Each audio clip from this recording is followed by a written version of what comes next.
আসসালামু আলাইকুম। আশা করি সবাই ভালো আছেন। আজকে বাংলা দ্বিতীয় পত্রের বাক্য শব্দের শুদ্ধ ও অশুদ্ধ প্রয়োগ নিয়ে কিছু আলোচনা করব। এখানে অশুদ্ধ বাক্য বাম সাইডে সিরিয়াল করা আছে, বাম সাইডে দেওয়া আছে, এবং শুদ্ধ শব্দের যে শুদ্ধ প্রয়োগ বাক্য সেটা আমাদের ডান সাইডে আছে। তো আমরা দেখব এখন 1 নম্বর যেটা আছে, অপমান হবার ভয় নেই। বাক্যটিতে এই যে অপমান শব্দটি ব্যবহার করেছে, এই কারণে এই বাক্যটিতে এই শব্দের অশুদ্ধ প্রয়োগ করা হয়েছে।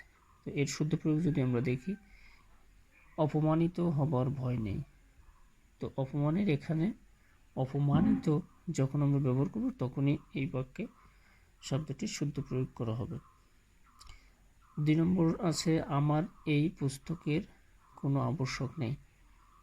এই বাক্যটিতে এই আবশ্যক কথাটার কারণে বাক্যটিতে এই শব্দটির ভুল প্রয়োগ হয়েছে। এখন আমরা শুদ্ধ যে প্রয়োগটা ওইটা যদি দেখতে চাই, আমার এই পুস্তকের কোনো আবশ্যকতা নেই। তো আবশ্যকের এখানে আবশ্যকতা যদি আমি ব্যবহার করি তো শুদ্ধ প্রয়োগ হবে। 3 নম্বর যেটা আছে, এই কথা প্রমাণ হয়েছে। এখানে যে প্রমাণ, এক কথা প্রমাণ হয়েছে, এই প্রমাণের কারণে বাক্যটি ভুল, শব্দের অশুদ্ধ প্রয়োগ হয়েছে এই বাক্যটিতে। এ কথা প্রমাণিত হয়েছে, শুদ্ধ প্রয়োগ করতে হলে আমাদের প্রমাণিত লেখা লাগবে। 4 নম্বর সিরিয়াল যেটা আছে, খাঁটি গরুর দুধ স্বাস্থ্যের জন্য উপকারী। খাঁটি গরুর দুধ, এখানে খাঁটি গরু হবে না, গরুর খাঁটি দুধ হবে। গরুর খাঁটি দুধ স্বাস্থ্যের জন্য উপকারী। 5 নম্বর যে বাক্যটি আছে, গৌরব লোভ হয়েছে। লোভ হয়েছে, এই হয়েছে ভুল প্রয়োগ হয়েছে, গৌরব লোভ পেয়েছে হবে। তো শুদ্ধ যেটা হবে সেটা হচ্ছে যে গৌরব লোভ পেয়েছে। 6 নম্বর যে বাক্যটি আছে, তারা একত্রে গমন করলো। বাক্যটিতে যে একত্রে লেখা আছে, একত্রে, এই কারণে ভুল প্রয়োগ, তারা একত্র গমন করলো। তো শব্দটি হবে একত্র, একত্রে যদি দেওয়া থাকে সেটা ভুল। নদীর জল হ্রাস হয়েছে, হ্রাস হয়েছে, এই হয়েছে অশুদ্ধ প্রয়োগ হয়েছে, এখানে শুদ্ধ হচ্ছে নদীর জল হ্রাস পেয়েছে। হ্রাস হয়েছে হবে না, হ্রাস পেয়েছে হবে।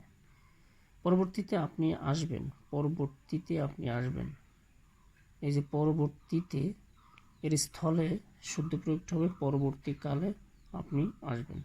পরবর্তীতে থাকলে ভুল, ভুল প্রয়োগ, পরবর্তীকালে আপনি আসবেন। তো আমার এখানে হবে হচ্ছে পরবর্তীকালে। সংকট অবস্থায় পড়লাম, যদি কোনো বাক্য দেওয়া থাকে সংকট অবস্থায় পড়লাম, তো সেক্ষেত্রে সংকটের এই শব্দটির ভুল প্রয়োগ হয়েছে এই বাক্যে। সঠিক ও শুদ্ধ প্রয়োগ আমরা যদি করতে চাই তো এখানে হবে সংকটজনক অবস্থায় পড়লাম, বাক্যটা হবে সংকটজনক অবস্থায় পড়লাম। সবাই অনেক ছাত্রগণ এসেছিল, এখানে খেয়াল করেন যে অনেক এবং ছাত্রগণ, সবাই ছাত্রগণ এসেছিলেন, তার মানে সকল ছাত্রকেই বোঝাচ্ছে। অনেক ছাত্র, তখন অনেক ছাত্রগণ দুইটাই আমাদের বহুবচন হয়ে গেছে, তো যে কোনো একটা আমরা ব্যবহার করলে হয় সঠিক হবে। তো সবাই অনেক ছাত্র এসেছিল, সবাই অনেক ছাত্র এসেছিল অথবা সবাই ছাত্রগণ এসেছিল, তখন অনেক আমাদের দেওয়া যাবে না, যে কোনো একটা ব্যবহার করলে, এই যে গণ এবং অনেক, এটার কারণে বাক্যটি দুইটা বহুবচন ব্যবহার করা হয়েছে। তো সেক্ষেত্রে আমাদের সবাই অনেক ছাত্র এসেছিল, শুধু ছাত্র দিয়ে আমরা লিখতে পারবো যখন আমরা অনেক লিখব। যে সে সমস্ত কথা বিস্তারিত বলল, এখানে সে সমস্ত কথা বিস্তারিত বলল, বিস্তারিত এই শব্দটির ভুল প্রয়োগ করা হয়েছে। এখানে সঠিক ও শুদ্ধ প্রয়োগ আমরা করতে গেলে সে সমস্ত কথা বিস্তারিতভাবে বলল, সে সমস্ত কথা বিস্তারিতভাবে, এই যে বিস্তারিতভাবে আমাদেরকে লিখতে হবে, তাহলে এই বাক্যে এই শব্দটি সঠিক প্রয়োগ করা হবে।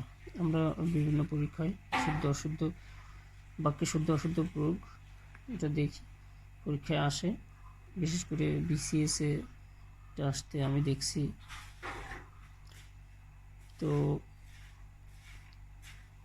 সবাই এটা খুব মনোযোগ সহকারে দেখবেন, এটা খুবই গুরুত্বপূর্ণ। সকলকে অসংখ্য ধন্যবাদ। আসসালামু আলাইকুম।